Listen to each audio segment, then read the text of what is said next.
Se tourner vers une université anglophone pour un jeune francophone est souvent un choix bien évident, pour la bonne raison que son programme n'est pas offert dans la seule institution universitaire francophone de la province.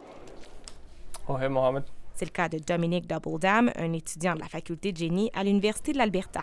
J'étais déjà fluent en anglais, donc j'avais pas de langue à apprendre. Donc, le campus anglophone de l'université est déjà là, c'est facile pour moi de faire cette décision. Il a toutefois étudié au campus Saint-Jean lors de sa première année universitaire parce que l'institution francophone offre des cours de première année en génie. C'est comme si j'étais entre le secondaire et l'université. Parce que les classes étaient petites, il n'y avait pas beaucoup de grosses foules comme il y a à l'université. Même s'il a apprécié cette transition et la qualité d'enseignement de l'institution, l'étudiant n'y aurait pas poursuivi son expérience universitaire en français, même si cela avait été possible. C'est pas aussi grandiose ou stimulant. Aujourd'hui, il doit à sa mère ce qui lui reste de la langue. Allô, Ma? T'as-tu une seconde pour jaser? Lui qui a pourtant fréquenté des écoles francophones durant toutes ses études primaires et secondaires. Si Dominic Doubledam parle de moins en moins français, c'est tout le contraire pour Martin Kreiner, étudiant en design industriel à l'Université de l'Alberta, un programme qui est aussi seulement offert en anglais dans la province.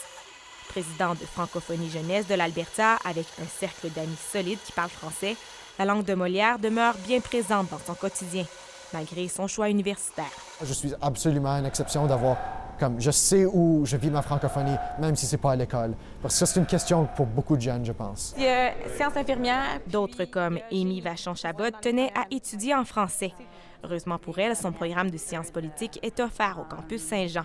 Sinon, je serais probablement allée me tourner ailleurs, peut-être au Canada, pour choisir une autre faculté qui offre le programme en français. Mais son choix n'a pas été sans embûches. Son baccalauréat, qui aurait dû prendre 4 ans, a été complété en 5 ans. Les cours étaient seulement offerts un semestre, et si tu manquais le semestre, il fallait que tu attendes l'année prochaine, parce qu'ils n'ont pas assez d'enseignants pour les offrir les 2 semestres. Difficile de faire mieux, dit-elle, avec les restrictions budgétaires du campus Saint-Jean.